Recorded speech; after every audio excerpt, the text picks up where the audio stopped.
All right, everybody, welcome back. We're going to be doing a deep dive Yeah. today into a really fascinating area Yeah, definitely. of real estate. Yeah. Um, and this is about as far away as you can get from bidding wars Uh-huh. and, like just crazy high prices. Yeah. This is all about, The opposite. getting land for like pennies on the dollar. Really, really cheap. Yeah. Yeah. And so we're going to be taking a look at a video by Dustin Hahn. Yes. Dustin Hahn, At 80. a real estate investor He's a real estate investor, yeah. who does a lot of these kind of alternative investment strategies. He does. Yeah. And he's put together a video here where he kind of lays out like his top 5 states Uh-huh. for getting land for like super cheap. Yeah. I mean, we're talking like a couple $1,000s an acre, Super cheap. sometimes even less. Yeah. And so I'm already kind of like wondering Yeah. if these are like hidden gem locations. Yeah. Yeah. Or if there are some hidden risks that maybe we need to uncover. That's the big question, right? I mean, it sounds great, but is there something else going on? Right. We should probably start with like a real high-level overview Yeah. of what are tax liens and tax deeds. Yeah. Like, how does this even work? Yeah. So a tax lien is basically like it gives you a claim on a property Okay. because the owner hasn't paid their property taxes. Okay. And so you don't own the land outright, but you have the power to collect that debt, often with interest. So it's kind of like becoming a lender in a way. Yeah, you're like a lender. But instead of getting paid like a monthly payment, you might end up with a whole piece of land. Exactly. If the original owner doesn't pay up, Oh, wow. then you can eventually take ownership through foreclosure. Okay. Now, a tax deed is a little bit different. Okay. With a tax deed, you're bidding directly on the property itself. Okay. And if you win, you become the new owner right away. Oh, wow. No waiting around. That's a much faster process. Much faster, yeah. Okay. So those are the two main things we're talking about. Okay. So Hahn starts his list with Tennessee as number 5. Okay. And he's saying that the average price per acre is about $4,500 Wow. an acre. That's pretty good. That's really good. Yeah. And that's, relatively close to like major cities like Nashville, Yeah. Memphis. Uh-huh. He points out that like the average rent in Tennessee is about $950 a month. Okay. So there is potential there Yeah. if you were to, acquire some of these properties. Mm. But I guess what I'm kind of curious about is Yeah. why would people let their properties go for so little in the first place? Well, there could be a lot of different reasons. Yeah. I mean, financial hardship is a really common one. Uh-huh. Maybe somebody inherited a property and they just can't afford to keep up with the taxes. Yeah. Sometimes the land is just like unwanted Oh, or too remote, you Oh, know? really? There could even be situations where like the owner just forgets to pay their taxes. Really? Oh, yeah, it happens more than you think. But, whatever the reason, it creates this window of opportunity Yeah. for investors who are willing to, do their homework. So Hahn talks about downloading these lists of delinquent properties Yeah. and then doing what's called skip tracing. Skip tracing. Can track down the owners. Right. So skip tracing is basically just using public records and databases Okay. to try and find the owner's current address or phone number. Okay. Because a lot of times these lists will have like really old information. Oh, You know. I see. And Hahn's whole thing is that if you can reach out directly to the owner and make an offer before the property goes to auction, you can potentially bypass all the competition at the auction Wow. and get a much better deal. Oh, that's fascinating. Yeah, so it's all about cutting out the middleman. So it sounds like you need to be comfortable doing a lot of research You got to do some research. and negotiating. A little bit, yeah. Okay. But the payoff could be huge. I mean, if you can get a property for pennies on the dollar, Yeah. you know? Well, he also emphasizes like knowing whether a state is a tax lien or a tax deed state. Yeah, you need to know the rules of the game. Yeah. How do you even figure that out? Well, it's actually pretty easy. Okay. Most states have all their tax sale information online. Okay. So you can usually find it on the county or state government websites. Got it. They'll outline the rules, the regulations, the upcoming auction dates, Okay. all that kind of stuff. All right. So we've got Tennessee with this $4,500 average. Yeah. And then he moves on to West Virginia. Okay, West Virginia. And he claims that it's even lower, Even lower. Mm. Wow. What's he saying? about $4,000 an acre. $4,000 an acre. And he mentions cities like Charleston, Okay. Huntington, Mm-hmm. even Morgantown, where West Virginia University is located. Okay. Rentals there average about $700 a month. All right. Not bad. So, There's potential for returns there. Yeah. But I have to admit, I'm starting to get a little skeptical. Yeah, I mean... Like, is it really possible to get land for 90%? Yeah. 95%, even 97% below market value? Right. Is this guy for real? Like, how is that even possible? Yeah, that's where the need for due diligence comes in. Yeah. I mean, these discounts might sound amazing, but Yeah. we need to remember that market values are fluid. Okay. What seems like a steal could actually be a reflection of other factors. Like what? Well, maybe the land is difficult to develop, Mm. or there are some environmental concerns that haven't been disclosed. Mhm. So you really have to do your research Okay. before you jump into anything. Yeah, so it's kind of like that saying, if it sounds too good to be true. Exactly. Yeah. It probably is. Okay. You got to be careful. All right, so let's move on to state number 3, Arkansas, Okay, Arkansas. averaging about $3,500 an acre. All right, even cheaper. Yeah, yeah. And he mentions Little Rock, Fort Smith, Fayetteville as potential areas of interest. Okay, interesting. He even tells this story about buying a funeral home Wait a minute. What? Yeah. A funeral home? and limousine business For how much? for just over $6,000. No way. Yeah, You're kidding. and he's renting it out now for $1,000 a month. Get out of here. He claims that the average rent for a single-family home in Arkansas is $725. Okay, so there's definitely potential there. There's potential, yeah. But this is where it starts to feel a little bit like a sales pitch.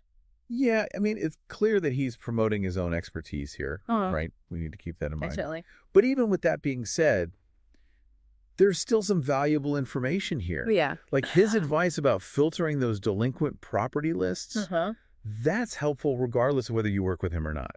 Okay. You know, he suggests focusing on specific zip codes, Yeah. setting budget limits, Okay. excluding property types you're not interested in. Oh. Like maybe you don't want to deal with commercial buildings. You know, just focus on the residential stuff. So even if we take his marketing with a grain of salt, Yeah. we can still learn from his approach. Exactly. Okay, cool. Yeah. He's also a big advocate for wholesaling properties Wholesaling. and using subject to deals. Subject to, yeah, Yeah. can you explain those to the listeners? Yeah, so wholesaling is basically when you find a good deal on a property Uh-huh. and then you assign the contract to another buyer for a fee. So you're not actually buying the property yourself. You're just finding the deal and passing it on. Yeah. Okay. It's a way to profit without actually owning or developing the property. Interesting. Yeah. Okay, what about subject to... Subject to deals are a little bit more complex. Okay. You're basically taking over a property subject to the existing mortgage. So you're making payments to the lender, Yeah. but you don't actually own the property yet. Right. Okay. The deed remains in the seller's name until that mortgage is paid off. So it's kind of like a lease-to-own situation? In a way, But, yeah. okay. Interesting. It's a way to acquire a property with little to no money down. Oh, wow. But it definitely comes with its own set of, like, legal and financial risks. Yeah, I bet. So you really have to know what you're doing. You got to be careful with that one. Yeah. So we're seeing a theme here, right? Yeah? Lots of potential rewards, but also potential risks. Yeah. You got to do your research. You got to know what you're getting into. All right, so let's keep going with Han's list. Okay. I'm curious to see what the top 2 states are Me too. and what other insights he has to offer. Let's do it. Yeah. Okay. So let's unveil those top 2 states Yeah. where Han claims you can find land for incredibly cheap.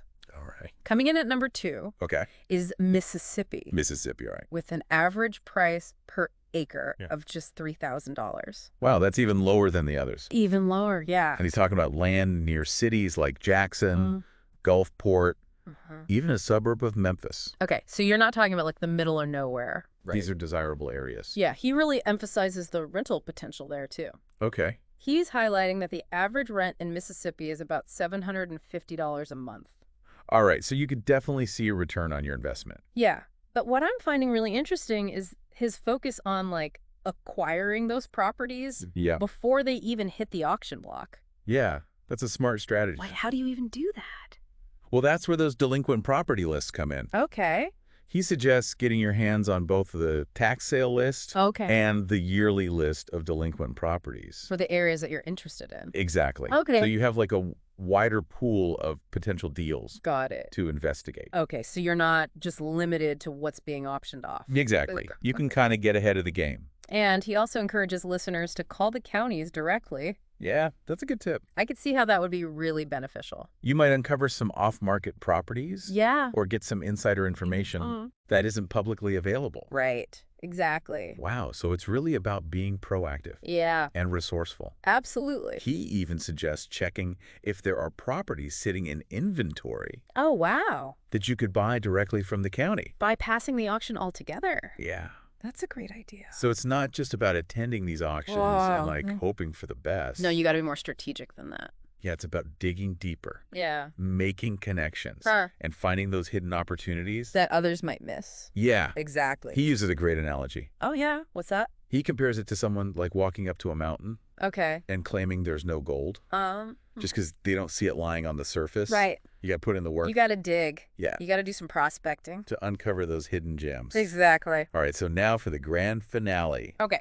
The moment we've all been waiting for. The state with the absolute cheapest land. Drum roll. According to Han. Okay. New Mexico. New Mexico, interesting. Averaging just $2,000 an acre.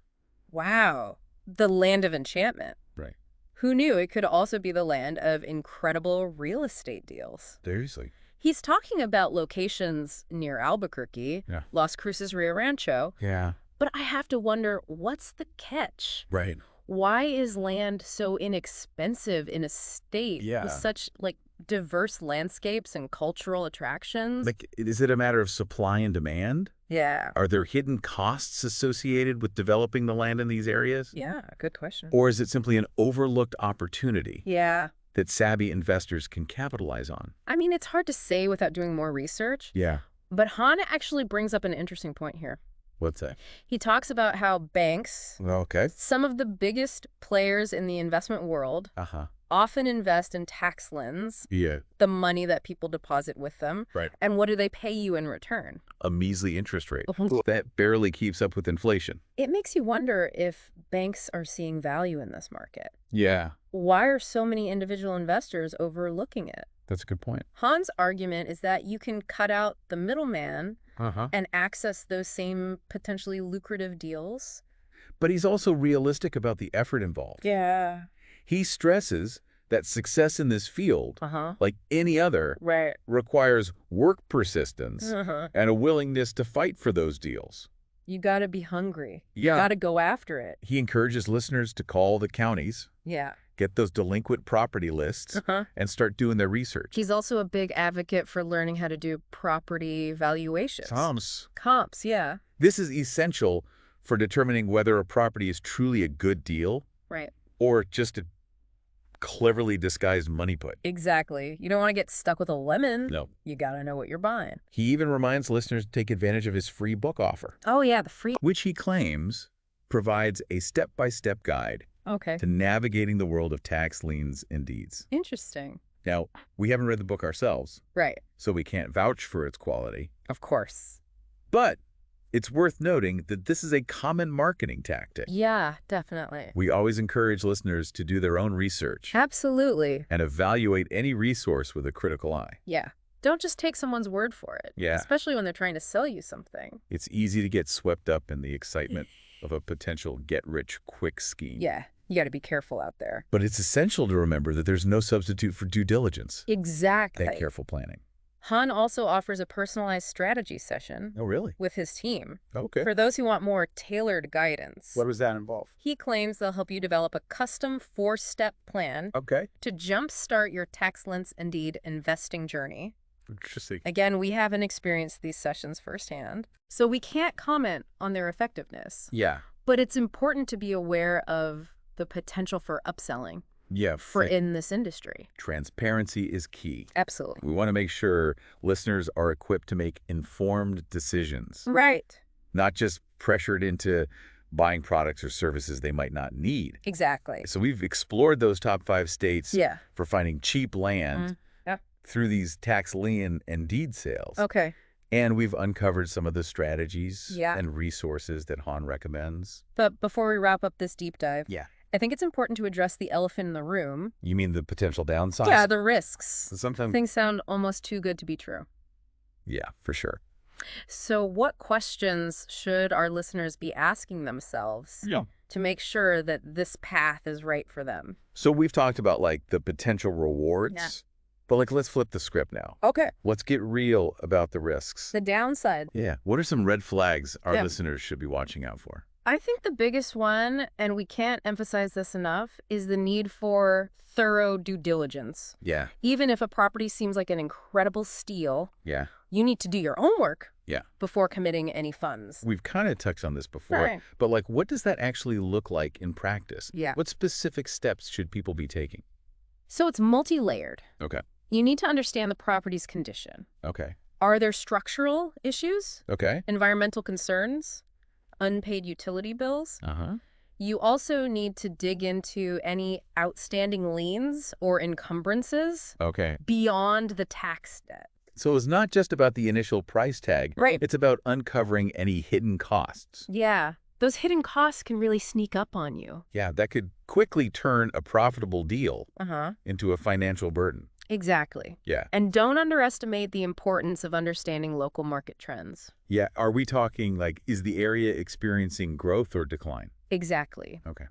Are there comparable properties selling for significantly more or less than what you're considering? Yeah. This research will give you a more realistic picture of the property's true value. Okay, and let's not forget about the legal maze. Oh yeah, the legal stuff. Navigating the tax sale process can be incredibly complex. Especially for first-time investors. Yeah. The rules and regulations vary from state to state. Yeah. You need to understand the redemption period. What's that? That's the window of time the original owner has to pay off the debt and reclaim the property. I see. You also need to familiarize yourself with the foreclosure process and any associated fees or legal requirements. This is where working with a real estate attorney could be really beneficial. Yeah, definitely. That can help you navigate those legalities, ensure that you're protected, and avoid any costly mistakes. Definitely a good idea. Another risk to consider is competition. Oh yeah, the competition. As Han mentioned, right. Where there's potential for profit, there will be other investors vying for those same deals. Especially in those states with those incredibly low average prices. Right. I imagine the competition could be fierce. Yeah, you need to be prepared to be patient, persistent, and maybe even a bit creative in your bidding strategies. Definitely. Don't get discouraged if you don't win every auction. Right. There will always be other opportunities. Exactly. And of course, there's always the risk that the property you acquire might not be as valuable as you initially thought. Right. Maybe the repairs are more extensive than anticipated. Yeah. Or the market takes a downturn. Yeah, that's always a possibility. These are all valid concerns. Yeah. It highlights the importance of having a clear exit strategy in mind. Before you even bid on a property. How are you planning to make money from this investment? Yeah. What's your plan? Will you flip it, develop it, hold it for rental income? Having a plan will help you make those informed decisions throughout the process and better assess those potential risks. Absolutely. It's also crucial to remember that any type of investing involves a certain level of risk. Right. Tax-reliant and deed sales are no exception. No different. You need to be comfortable with the possibility of losing some or all of your investment. That's the nature of the game. It's not a get-rich-quick scheme. No, it's not. It requires effort, research, and a willingness to learn and adapt. Absolutely. So to wrap things up, we've explored the potential of pennies-on-the-dollar land, uncovered some intriguing strategies, and highlighted the importance of proceeding with both enthusiasm and a healthy dose of caution. Gotta have both. What are some final thoughts you'd like to leave our listeners with? I think the key takeaway here is that knowledge is power. Okay. Arm yourself with the right information, understand the risks involved, and never stop learning. Okay. There are incredible opportunities out there. Yeah. But it's up to each individual to decide if this path aligns with their goals, their resources, and their risk tolerance. We've given you the tools and insights. Yep. Now it's your turn to dig deeper. Explore further. And see if the world of tax eviction, lease and deed investing is right for you. Good luck out there. Happy investing,